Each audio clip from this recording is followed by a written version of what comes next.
It's Monday, 27 January. My name's Juan Brown. You're watching the Blanco Lirio channel, and it's time for an update on the Kobe Bryant crash of the Sikorsky S-76 helicopter that went down yesterday, 26 January, 0947 hours local time in Southern California, that took the lives of 9 souls on board.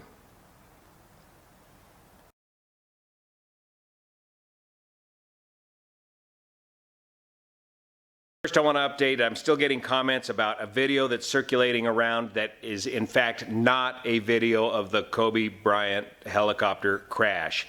The video that you see flying around the social media that shows a helicopter clipping a wire and losing its tail rotor and descending and crashing into a canyon, that video is from about a year ago, I believe. That video is from the United Arab Emirates, Dubai area, where the helicopter clipped one of the world's longest zip lines and lost his tail rotor and crashed. That is not the Kobe Bryant video. Speaking of video, there's an excellent eyewitness video account out there. I'll put a link to in the comment section down below, put out by Extra TV, where the eyewitness gives a detailed, excellent account of the final few moments of this flight as he witnessed it. We also know the name of the pilot in command of this flight, Era Zaboyan. We don't know a lot about the pilot, but we do know that he was commercially rated in 2007. He had an instrument rating, and he was a CFII. He was a certified flight instructor, certified instrument flight instructor for helicopters. Back regarding the eyewitness video account, there's a lot of mountain bike trails up in the area of the accident scene. I know quite a few people were up there mountain biking at the time. If you were a witness to the accident, be sure and get your information to the NTSB. It's not enough just to get it to the local authorities, because they're not the aviation experts. You need to get your eyewitness account information to the NTSB, email the NTSB, or call them, or get a hold of them. They're going to be there shortly if they're not there already. eyewitnessreport@ntsb.org. Email them, get a hold of them if you have an eyewitness account of this crash. And it would be great if you could go out to where you were standing at the time of the crash and point out to the NTSB investigators exactly what you saw from your vantage point. Now let's go into a little more detail about special VFR, VFR, and IFR and what all that means to folks that are not necessarily in the industry. This flight was operating under special VFR rules that allows the pilot to operate in marginal weather.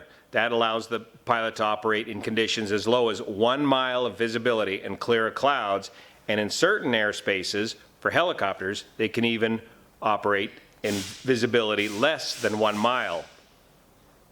The special VFR clearance allows the helicopter pilot to get through certain bits of airspace, like tower-controlled airports, under these marginal weather conditions.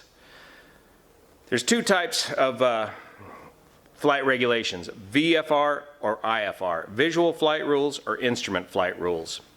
Visual flight rules, the pilot in command is responsible for his own terrain clearance at all times. The pilot in command is also ultimately responsible for seeing and avoiding other traffic, because it's visual VFR flight rules. Normal VFR flight rules are typically 3 miles of visibility, and the cloud clearance is something along the order of 500 feet below the cloud, 1,000 feet beside the cloud, 500 feet below the cloud, 2,000 feet beside the cloud, and 1,000 feet above the cloud. And that varies with different airspace.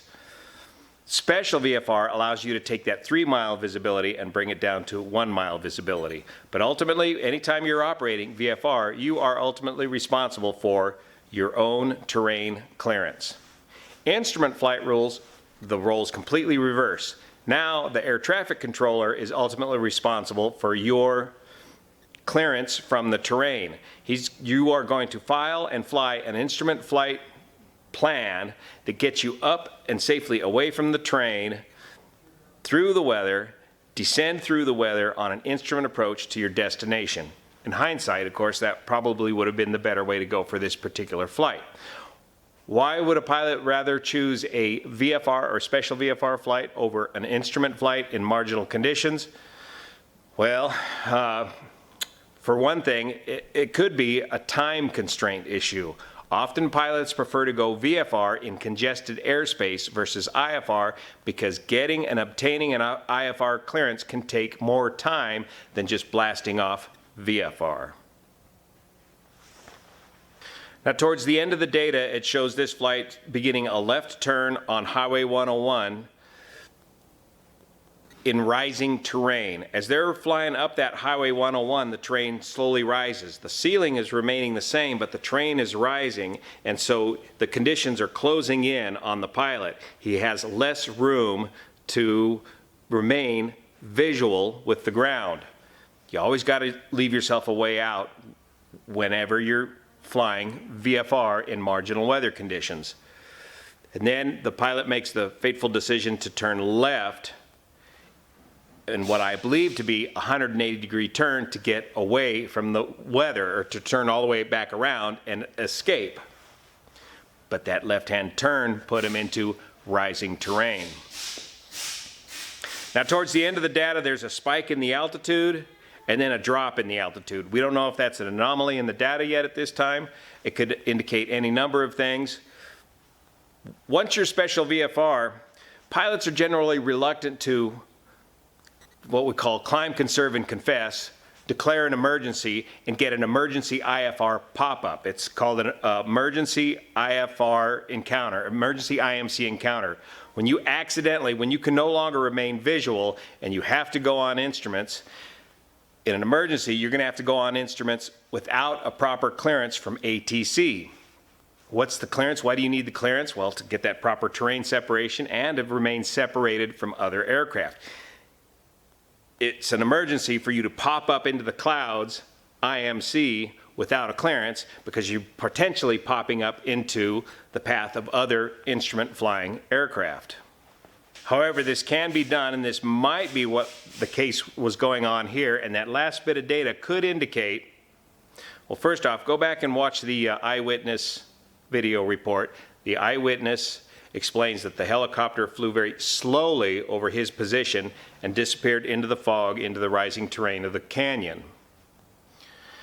Again, remember our discussion about flying on instruments in a helicopter. It's very difficult to fly on instruments in a helicopter with very little forward speed. It's nearly impossible in a hover, again, because you can't detect drift.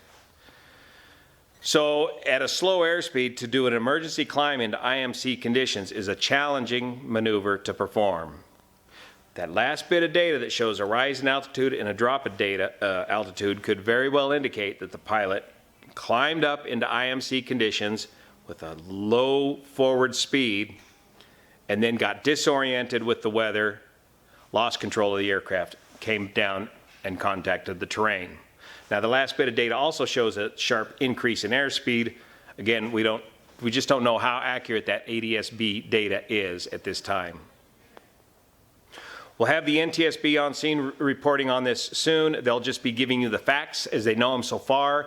They can hopefully also tell us if there's any data recorders available on this aircraft that they'll be able to investigate to help clear up the mystery of the last few seconds of data.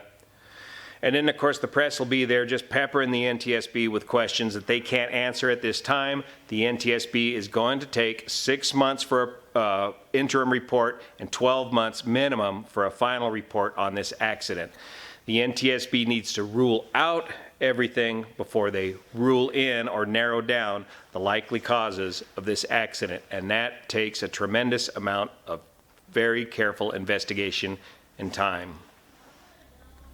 As we get more information, we'll keep you posted. See you here.